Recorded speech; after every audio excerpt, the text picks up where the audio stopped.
Aloe vera je drevna afrička biljka o kojoj prvi zapisi postoje još na mezopotamijskoj ploči iz 2200. godine prije nove ere, a danas je jedna od najpopularnijih biljaka zbog ljekovitih svojstava i široke primjene u kozmetičkoj i farmaceutskoj industriji. Povijesno se koristila za povrede kože, to jest vanjsku upotrebu, a oralno kao laksativ. Danas se koristi ipak kao narodni lijek za razne bolesti poput astme, epilepsije, osteoartritisa, psorijaze, opekotina, posebno onih od sunca. Danas ćemo prikazati jednostavan način razmnožavanja ove nadasve zdrave biljke i reći vam sve njene dobrobiti koje vjerujem niste znali. Aloe veru je moguće uzgajati čak i kao sobnu biljku u vašem stanu, odnosno u posudi, te će vam na taj način biti uvijek dostupna i moći će vam pomoći kod mnogih stanja. Aloe vera se može uzgajati u loncima koji se čuvaju na osunčanoj, južnoj ili istočnoj strani prozora, jer je upravo veličina biljke i količina aloina u listovima proporcionalna količini svjetlosti koju biljka dobije.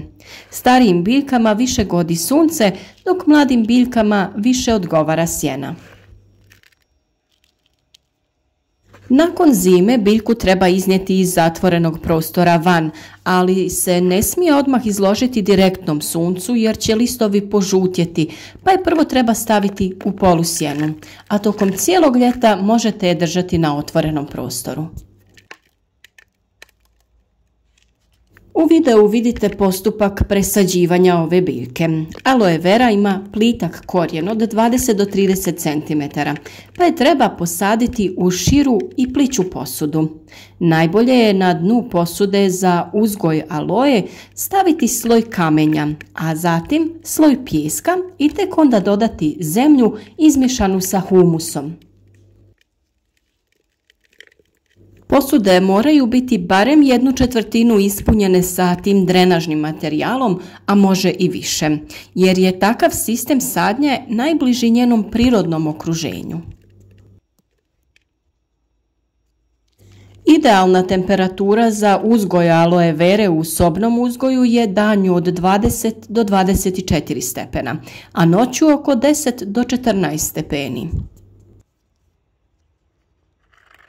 S obzirom da u lišću aloe vere ima čak 95% vode, zbog opasnosti od smrzavanja temperatura nikada ne smije pasti niže od 5 stepeni.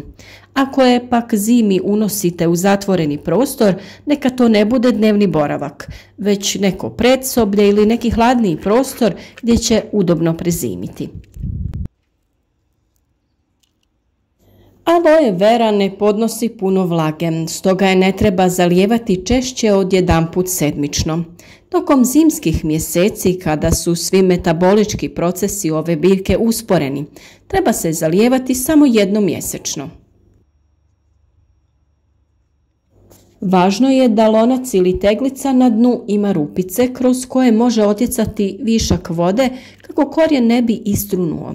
Tada biljka daje vrlo razvodnjen gel te postaje vlažna, mlitava i naborana, što je znak nepravilnog zalijevanja. Višak vode iz tanjurića se treba redovno odlijevati. Što se tiče prihrane aloe vere, u proljeće se prihranjuje gnojivima bogatim fosforom, te se potiče cvjetanje tokom mjeseca juna. Aloe veru treba gnojiti u razdoblju rasta i to na način da se tlo pomiješa sa šljunkom i 30% komposta. Mnogi ljubitelji i uzgajivači aloe u zemlju sa kamenčićima dodaju humus od hrastovog lišća, te time poboljšavaju njezin rast. A što se tiče samog razmnožavanja, najjednostavniji način razmnožavanja aloe vere je rasađivanje mladica. I to tako da se pažljivo odvoji izdanak sa dna ili pupoljak, te da se on zasadi. Matična biljka tjera mladice već u 2. godini rasta. Mogu se presaditi kada narastu 2,5 do 5 cm. Ukoliko te mladice imaju razvijen korijen, tada se mogu presađivati u bilo koje doba godine, a inače najbolje vrijeme je u maju i junu u razdoblju najintenzivnijeg rasta i razvoja biljke. Ako već imate stariju biljku koju želite presaditi, bitno je da to uradite u proljeće ili prije cvjetanja biljke. Pored razmnožavanja iz mladice, može se razmnožavati i lisnim reznicama, što je ujedno i najčešći način razmnožavanja ove vrste. Dovoljno je vrtnim makazama razdvojiti listove, ali sa dijelom stabljike i posaditi ih. Proces ukorjenjivanja traje barem mjesec dana. Po mom mišljenju, puno je jednostavnije razmnožavanje pomoću mladica, jer one same niču čak po nekoliko komada iz jedne biljke, dok je razmnožavanje iz listova nešto duži proces. Mladice već imaju pomalo razvijen korijen i puno lakše se primaju u zemlji. Životni vijek aloe vere je u prosjeku 12 godina, ali već nakon 4 godine one postižu zrelost te su spremne za branje. Biljke se beru svako 6 do 8 sedmica na način da se odstranjuju 3 do 4 krajnja lista biljke. Listovi se režu pri osnovi, to jest kraj biljke, tako da do trenutka prerade ukupna količina gela ostane u listu. Sa lišćem se naravno mora rukovati nježno jer je osjetljivo i kako bi se spriječilo oštećenje vanjske kore i onemogućio ulazak bakterija na bazi lista.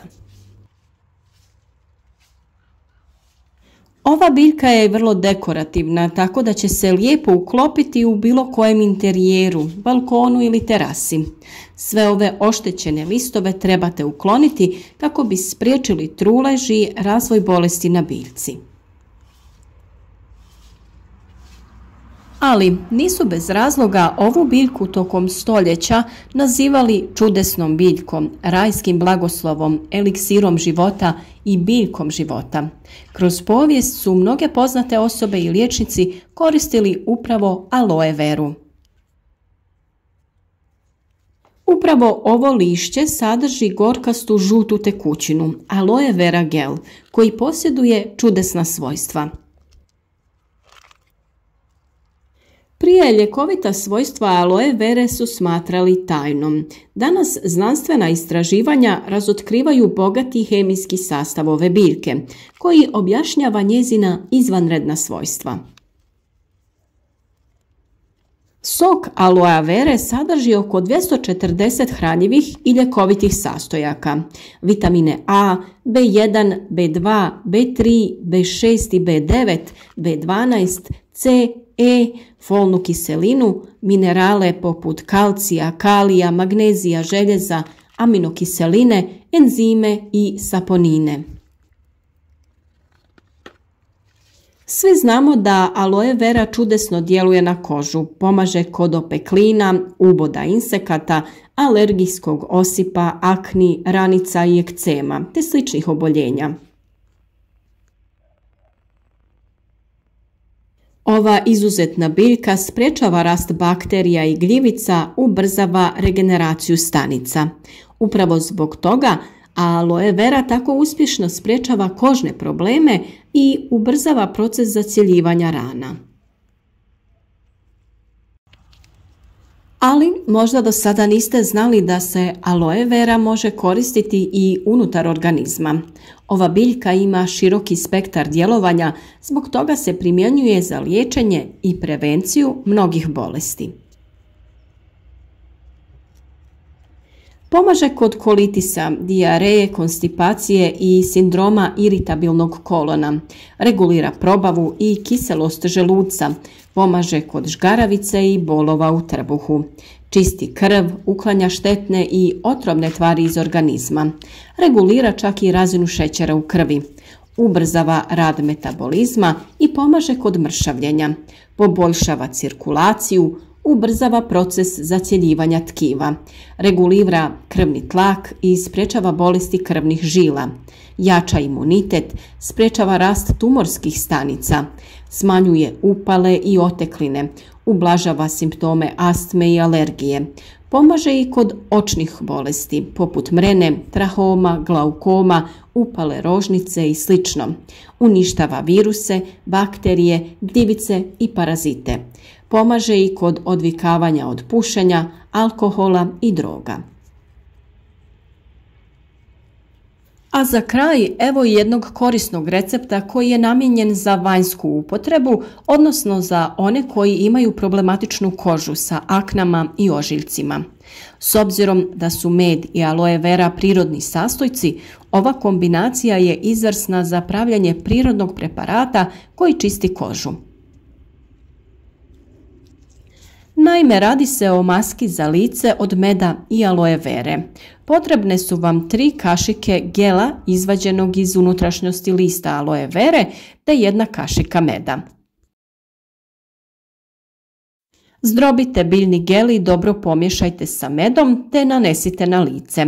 Neka tako stoji 20 minuta pa isperite čistom vodom. Maska se može ostaviti u hladnjaku i koristiti nekoliko dana.